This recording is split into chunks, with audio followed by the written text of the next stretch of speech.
So here's your opener. Here's a fact about hair parting. Very interesting.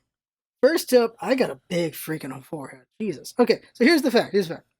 So, it's a weird thing about the psychology of humanity how this works out. See if you understand this. So, if I part my hair this way, part it over here, what does it make you think of me? Now, if I part it this way, also have to make it prettier, but there we go. What do you think of me now? There's the question here. Now, think of pop culture and how many times you've seen hair like this or like the other way. Now, I'm going to tell you something interesting. Here's a very interesting thing about psychology and how pop culture has utilized it. The hair this way. This is Clark Kent. The hair this way. This is Superman. A hair part on the right is considered more feminine. It's more fragile. More of a womanly thing. A hair part on the left side is considered more masculine, stronger, more aggressive. So that's why Clark Kent gets it on that side, that's why Superman gets it on this side. By the way, I just noticed my hair, I look a lot like Mr. Glass. Also parts it on this side, because he's a very strong character, I suppose. A strong villainous character at that. Welcome, friends! Welcome to the vlog, and Scarf, though, doesn't do hair parts, he does this. Because he doesn't like to show his freaking forehead how big it is. Apparently, Scarf takes off after Sakura, who some will get the reference. Okay, 90% of you will get the reference, Jinx will not get it. Okay, so, Jesus Christ. You get why I want to do the Kuwabara. I got the hair for it. Like, just get it all right here. Like, bam. Like, I have to hold it. Just like, you can't tell. You can't tell. Screw it. New shirt! Kirby shirt! It's nice. I like it. It's white. That's why it reflects the blue screen very aggressively. You can't really tell it's white. It's just a weird looking thing right there because white doesn't do good. White doesn't look well on a camera. You gotta wear another color. White ain't gonna work. But what I'm wearing just to show it. So there you go with that. Here getting my eyes. Here getting my eyes. Okay. Get my eyes. So we're gonna talk about. So the original opener I had planned was gonna be like there's a lot of F words. I think I've chilled out enough. There's not gonna be F words because we're on like the third take. I came up with an analogy that I think is almost perfect. It's not going to be perfect here, but it's going to be alright. Let's talk about the virus. It is, in my belief, we are now screwed. We were too slow to react. And I think, February, March, yeah, like, the slowness of reaction around the beginning was never not gonna be that way. You needed enough people to take it seriously. So by like late March or April, then we should have been able to just bam, stop it and maybe eradicate this thing in a month. That's what it should have been. But because of the slow response, because of the weak response from Trump, the weak response from his men, the weak response from just everything in general, and just the WHO not waffling a bit, and CDC waffling a bit as well. Because of such a weak response, well, they waffled because of just other people making them waffle. China was trying to keep it under wraps. The CDC was scared of Trump. A lot of these things. So a lot of waffling happened because people were scared of the people who give them money. That's basically what happened there. And so because of that, things did not react fast enough in China, and things did not react enough around the world, and things did not react well enough here in the US. A lot of just not reacting correctly. And what we basically have done over these months is, have you ever put tape on like your arm or something? Like really sticky tape? Or just a Band-Aid? The Band-Aid is the old analogy. I use tape because whatever, but anyway, when you pull it, it hurts like a beach if you do it slow. It'll hurt like a beach if you rip it off as well, but the pain will not be as long this way compared to this way. It's the same thing with jumping in a cold pool. You can go ankle deep, up to your knees, up to your waist, tummy, chest, and then just finally put your damn head in. Like, you can be very slow about going into a cold pool, or just the ocean if it's cold water. You can be very slow about it, and it just sucks the whole time. Or you just freaking jump in and get it over with, and you'll be done with it a lot faster. It'll hit you all at once, but you'll be done with it a lot faster. Same thing with just ripping it off. So the virus, we just sucked about it. We were very slow about it. And to the point that I am completely 100% convinced that it's become a self-fulfilled prophecy. Because people are like, it's just a second flu. And now it is. Now it will become a second flu because this thing mutates every 2 jumps. That was the rate that they found it to mutate. Because what they've done is, through tracing, they've found, like, okay, here's what it looks like. And it's like, all right, let's get all the other people who were infected, we know infected by this person, and we'll look at how it looks for these people, like the DNA of the virus. And like, okay, it's exact match, and then like, okay, it's everything down to like this little mutation. And that's how they're able to find, this was done in LA, they were able to find it because there were 2 dock workers who had COVID. What they found was these guys had 2 very different versions of the same virus, as far as mutations go. So that showed they did not get it from each other. They got it from 2 different places and brought it to the docks. Because they found that these 2 guys got it from somewhere else, they're able to find that it wasn't spreading, like, it wasn't like one guy got another guy, so if one guy got another guy, it might go to all the other people. So they didn't have to shut things down. They just isolated these 2 guys. Everyone was just really careful about maybe if they got too close to these guys, and there were no more cases. And that's how you find that. And so every generation of human being has mutation from their parents. Like, you'll mutate a couple little things, and for the most part, ain't nothing changes from that. But sometimes it is what we get with just the different genetic variations. Let's go with one really crazy one. Let's talk about, I think it was a New York Marathon runner or Boston Marathon runner. This guy's mutation from just generations of just things changing, and then eventually they changed enough for him to actually show something, is that his body actively will, what's the waste that we make? So when we make energy, and when we make energy anything, and we use up ATP and all that stuff, eventually our muscles build up lactic acid. Lactic acid is the burn in your body when you're just working something out. Like, if you're doing too many curls, eventually it'll start to hurt, right? That's the lactic acid building up in your body, because it's doing an imperfect process to make energy.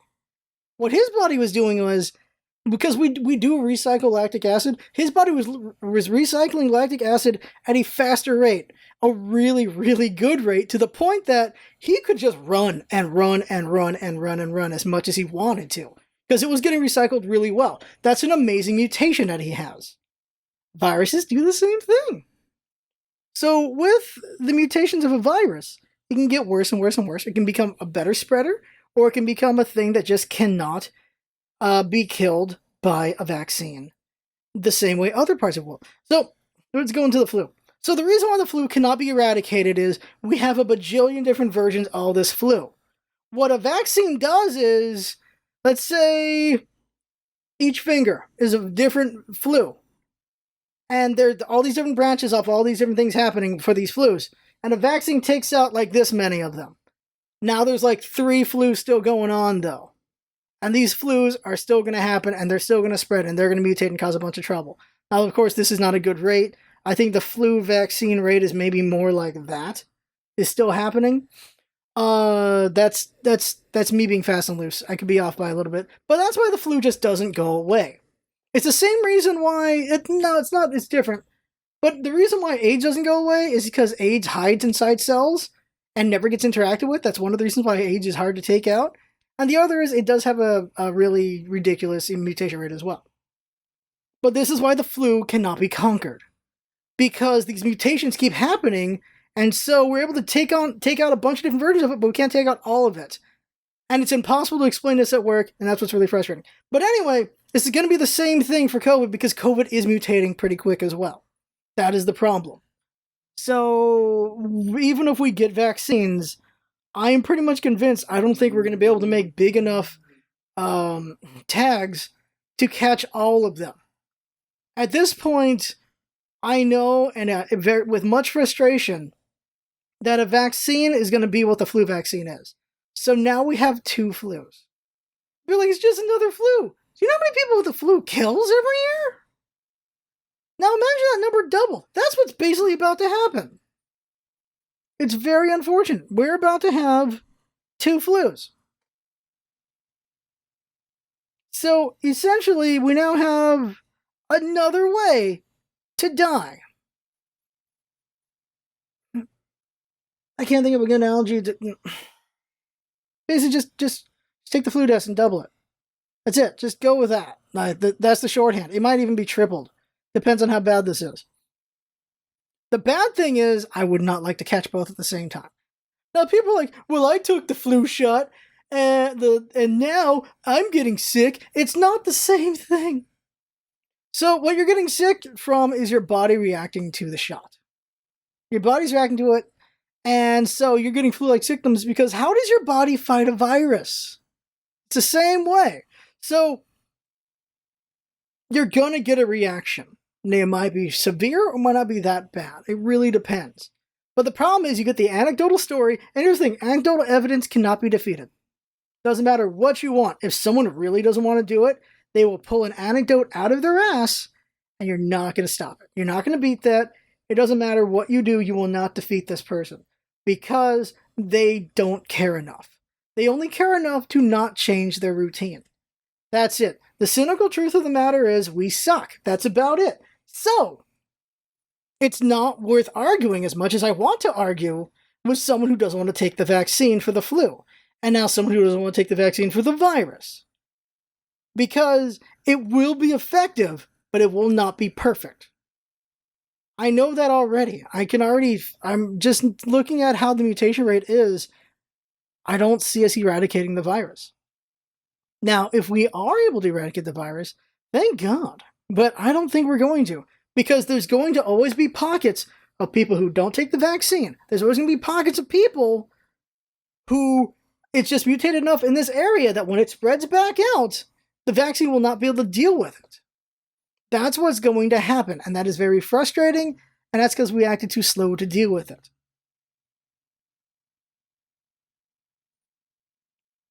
At this point, I'm completely exhausted.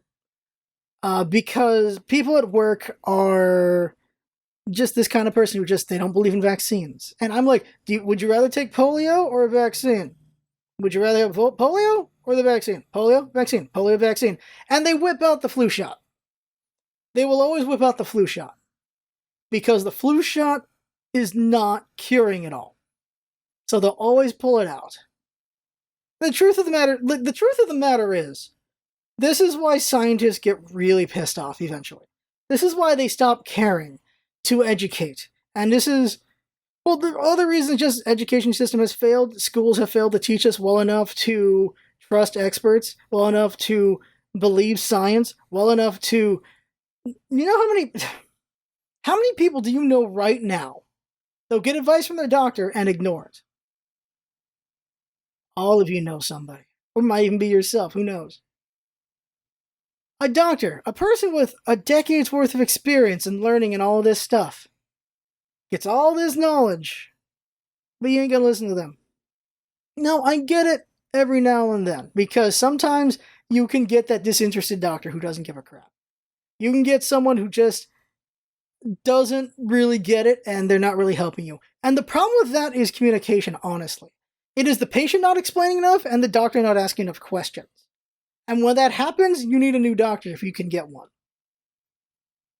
I'm at the point in my life where I wish I spoke up more when I was in my 20s. In my 20s, where I'm like, if my doctor is not asking good enough questions, if I'm not giving good enough answers, if they're not trying to better understand what's going on and they just make an assumption, I'm going to get another doctor. I have good insurance. I'm going to get another freaking doctor. Now, if you have free insurance, like Covered California or whatever your state might have, if it even has an insurance, maybe you don't have a choice for that. You have to just roll the dice and hope the clinic doctor you get is good enough. And that becomes on you, which is unfortunate, to try to find the right ways to get them to understand what's going on with you. But at the end of the day, it is a failing on... I don't want to put it too much on the victim, but there's a failing here to communicate. There's definitely a failing to communicate to get all the symptoms understood. And sometimes it really is the doctor. And so, but when you get both sides understanding, then they can hopefully find what's wrong and find an answer for it. When it comes to biological things, people at work will ask me stuff because I might agree. But when it comes to the virus, and when it's not to their convenience and I say the things, then they ignore me. So yeah, it's frustrating. It's tiring. It's exhausting. At least everyone believes in vaccinating their kids. At least there's that. As far as I know, they all believe in it. If any of them don't, I'll be furious. I have no patience anymore for anti-vax. I just don't have any more patience. And I think I'm running out of chill when it comes to this virus as well. I don't know if I told this last week. My cousin is an anti-masker. He's one of those Facebook bubble people. They just get stuck in that bubble and then they will angrily just write paragraphs of stuff. It's one of those people that you worry is going to be a thing on the news one day. He's very much an anti-masker. He's an angry anti-masker, refused to wear a mask and all this stuff. He left his job over because they wanted him to wear a mask. And like, there's a reason why he needed to wear a mask for that job. But anyway, that's him. He's flying all over the place because flights are cheap and everything. Here's what is weird. His wife's doing it with him. His wife is a pulmonary specialist. If anyone should know what this thing can do, it's a pulmonary specialist. So I don't know what to say. Of course, they're consuming Fox News all day, every day. All the time. That channel's on repeat in their house. When I visited, that's what's on. Every time I visit, that's what's on. The virus laid bare a lot of things. It laid bare our just bad understanding of just how science works, our bad understanding of how health works. It laid bare how bad we are in politics right now, where the mask never should have been political. What laid bare before that was global warming, where, are you freaking kidding me? We made that a political thing. But it's even worse now, where lives are on the line. Like, the future was on the line with global warming. Now lives are on the line with this virus, and it's still political. Very bad. Pretty much awful. It's coming out today that the reason why Trump wasn't really moving as fast as he was is because it was hitting blue states first. That's really bad. These weak responses are very frustrating. And so now we're going to have a second flu. That's the future we're going to face. That is what's going to happen. I'm really curious what mortality rates are going to be in a couple of years because of this. Because at this point, yeah, we're living with it. It's here to stay. Now, what's a very unfortunate thing is all the people who are losing their homes and who are going to get evicted. Like, there's a moratorium on evictions for a lot of people, but there's also evictions are going to happen. Like in California, I think they're keeping the moratorium still, but other states, not so much. And it's nothing but cruelty to do the evictions. Because who's going to move into these houses during a pandemic? Who's moving into these houses? Where's the money going to come from? It only feels like cruelty to want to evict people right now. That's what it feels like. Because ain't nobody going to move into your freaking house right now. That ain't going to happen. That's not going to happen. There's nobody to go there. So it only feels like cruelty.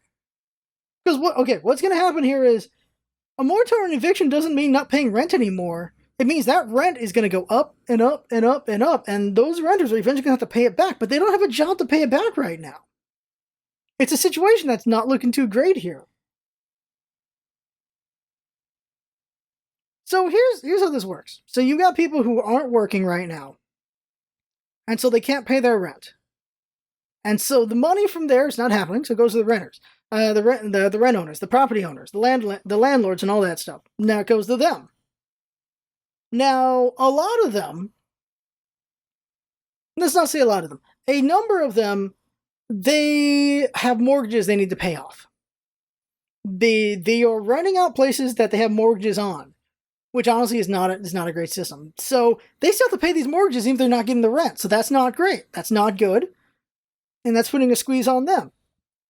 Then you have people who just own all this property, and they're just making money off the property. The mortgage is all paid and everything. They're just making money off the property, or now they're not making money off property. This is called speculation.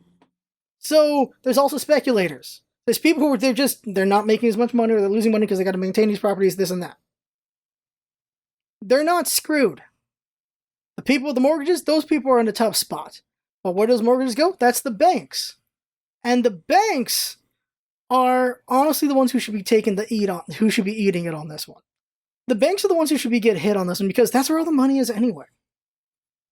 We bail out the banks over and over and over again. Do we ever really bail out the renters? Do we ever really bail out the landlords?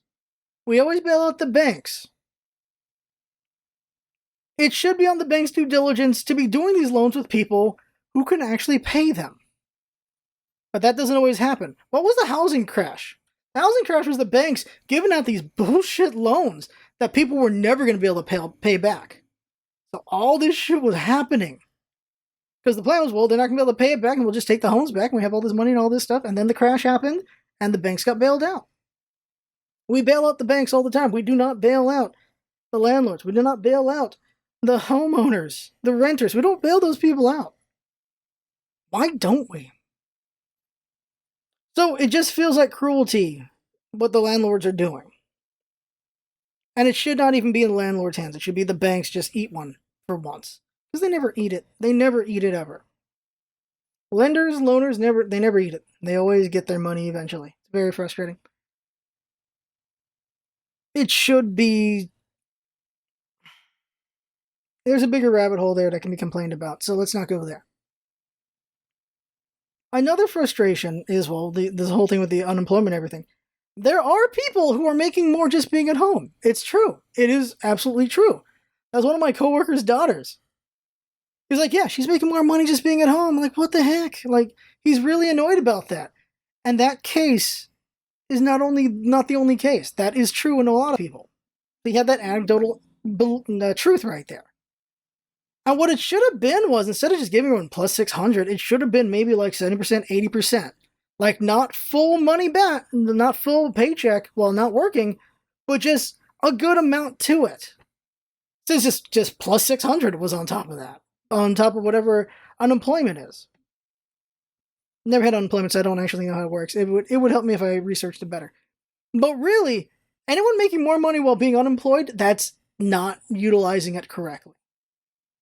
The incentive to be employed should be there, of course, but the incentive shouldn't be like, if you get offered your job back and you can't take it, like, because that put the power on the employers who are like, hey, I'm offering you your job back in a climate where you could get sick. Like, it's not great. It's not great. Unemployment should have been not just plus 600, but something more sensible. Something where it's like a percentage near it. So you can still afford rent, you can still afford all these things. But instead, it was just plus 600. This is what happens when you do blankets. When you do blankets, like, everyone just plus 600 on the unemployment. That did not work out. Truthfully, though, I do feel like essential should be paid more. Not me. Like, I'm still working. So I have the luck where I'm still paying rent. And I'm saving up. I'm doing a lot of overtime. I'm giving some of the overtime back to you guys with giveaways and all that. But I'm doing a bunch of overtime and everything and saving up money because of what's coming. That is the back surgery. When I get the back surgery, I'm going to be down for two-ish months. I almost said 2+. I don't know. They said 6 weeks at least. And I'm like, knowing how life is, it'll probably be longer than that. So I have to plan for not working for like 2 months, maybe more. So I'm working overtime and all these things to have money for later. Because I ain't going to be getting paid for that. It's not good. It's not good. So I don't necessarily understand the pain with rent, not being able to pay it, because I'm still paying it, but I'm going to feel something like that soon. I'm fortunate that I'm essential. Now, I don't want this for me necessarily, but I feel like essential workers should be getting paid more. Not me. I get paid good enough. But I'm talking like grocery store people. Things like that. Those people are getting paid just the minimum. And they're putting their lives on the line every single day. They should be getting more money than they're getting. They should be getting more appreciation than they're getting. They should also not have assholes trying to shove their way into a freaking Walmart without a mask. We learned what's actually important. Laid bare again. What are the most important things to live in? The first one is air. Obviously, you got to be able to breathe. Let's go with desert island before we get to where we live. On a desert island, what do you need first? Obviously air. You need to be able to breathe. We need after that potable water. That's where I'm at. That's why I'm an essential worker. I keep the water running. Motorcycle going by, I don't know if you hear that. I keep the water running. You need water. You need potable water. That's the next most important thing. 3 days you're dead without water, right? Then you need food. That's the next potable thing. That's the next important thing, right? You need food. You don't eat, you're screwed. You're dead. You're gonna die. You need food. And what is that? That's a supply chain. That is the farmers. That is grocery workers. That is people shipping the food around. All that stuff. The supply chain. That is very important. Those are essential workers. They should be getting paid more. Obviously, no one has to do with air. So after that, what do you need? Let's say Desert Island. You need shelter. That's homes. People need homes. People need protection from the elements, from nature, all those things. They need security. So that's the next thing. And that's what the eviction moratoriums are. Maintaining people in their homes, because they're going to go homeless. How's that going to help the economy anyway? Homeless people aren't going to help the economy. Basically, the cost of rent, the debt's going to go up. They have to pay that back somehow or get a forgiveness or something. By the way, all these acts, like the CARES Acts, and right now was it the HEALS Acts, what they're working on, those things, the bill's going to come due eventually. Taxpayers are going to be the ones who pay it off eventually. So all the stuff we're doing now, we're going to have to pay it back later. So it'd be nice if we actually stamped out the virus so we can get the economy going sooner, so that we'd all be making enough money to pay off the CARES Act sooner. Generations are going to be paying for the CARES Act. Generations are going to be paying for the HEALS Act, if that's what actually happens. Whatever comes out of it, whatever the actual thing is. Generations will be paying for that as well. So you need a home. Now you could argue electricity after that. You could say that's the fifth one. Like, those are the things you need. Let's say. But you don't necessarily need to say, like, just like Desert Island, obviously, we're at that point. So then, once we get out of Desert Island, just go, like, living residentially in a country. Put power in there, because you need power. You need power to run the AC. You need power for the lighting. You need power for, of course, entertainment. But entertainment is what comes next. So, you have all the essentials. These are all the things you need. What would be after that? What would be after all these things? Oh, it's got to be money, I would assume. I'd say money. Money comes the next thing, because you need money to make all these other things happen. You need money to pay for all these things. Economy of it all. On the design, money would be yourself. Like, how much work you can do in a day would produce how much water you can drink, how much food you can eat, how much shelter you have, all those things. So just going down the line like that. And of course, the whole hand is basically health. Like, these things affect your health. All these things affect your health. They affect you being alive. So, of course, the virus just F's that up as well, now doesn't it? If you have the virus, you can't work. And if you can't work, you can't do all these other things to stay alive. So that's the problem. We're not working well enough to fight the virus. And now we're going to have it. It's just going to be a thing. At some point, we're just going to stop doing these go home when you have the virus. It'll be treated as just another illness.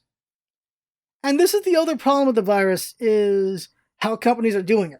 Companies doing is, if you get the virus, you go home and you stay home for 2 weeks on your dime. Some companies aren't doing that, thankfully, but a lot of them are. My aunt, that's what's happening to her. If she gets the virus, she has to stay home on her dime for 2 weeks.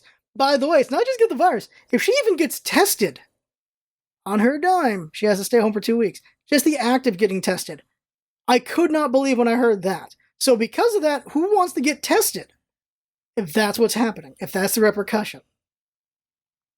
Personally, I'm just not very social already, so I'm not around anybody. But if I had any inkling that I had it, I'm gonna definitely have a moment where I consider, am I gonna go to work anyway or not? Because of the fact that, well, do I want to not work for 2 weeks and have it be on my dime? I gotta pay the rent and everything, obviously, right? There's also just an unfairness to it, that just trying to be proactive, like getting a test, could make you stay at home. That's very awful. After the report came out that everyone working a minimum wage cannot afford rent anymore in the country, I'm like, well, what are you supposed to do now? Jesus. I don't want to get much longer, but it's just like, well, billionaires honestly should not exist, at least not to the degree that they do. If workers were paid better, if more was put into benefits and things like that from work, like if they were not trying to just, what's the word here? Not slash and burn, not cutthroat. Just if they weren't trying to maximize gains, at least even if they maximize gains, but if they were not maximizing it by just cutting how much their workers get, if they were like enriching the company from the bottom up, instead of just only the top people get bonuses, we'd be living in a much better situation in general. We'd have a much more robust and resilient lower class and middle class. We're actually at the point where the middle class is just so stretched open. You have people arguing that $900,000 is middle class now. And you'll also have people arguing that $100,000 is middle class. Because you need around like... I'm in San Diego, so it's a bit ridiculous. To own a home, how much is rent? $50,000? Not to own a home. Just to rent a nice place is maybe $50,000 a year. 40,000. Yeah, let's say 40,000. No, 40, 30,000. So about 40,000. Just to have like an apartment, an okay apartment in San Diego, you need about 40,000 a year. Woo! Am I doing that math right? Oh god, I am doing that math right. Oh god. Ugh. I didn't think about it. Ugh. Alright, yeah, you need 30, 40,000 just to have an okay apartment here. Ugh, why do I live here? The weather's nice sometimes.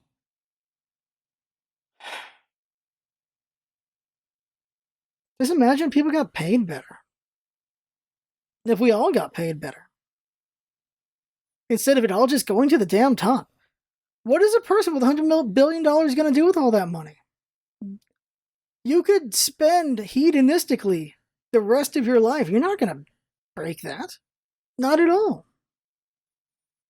Now, that is, of course, ignoring some things where a lot of money does get put in investments to accrue even more money and even more production. Like Warren Buffett, any given time, he's putting in like about 70-80% of his money into investments. That's a different kind of beast. But some, they're just sitting on it all. That they're just sitting on the wealth and doing nothing with it. I don't think there's anywhere else to go. Really, the things I want to talk about is just the cruelty of trying to evict people right now. And just frustrations with the fact that, well, we're not going to lose this thing. The virus is going to stick around. The vaccine won't do enough. Also, geez, we're working through that vaccine real fast.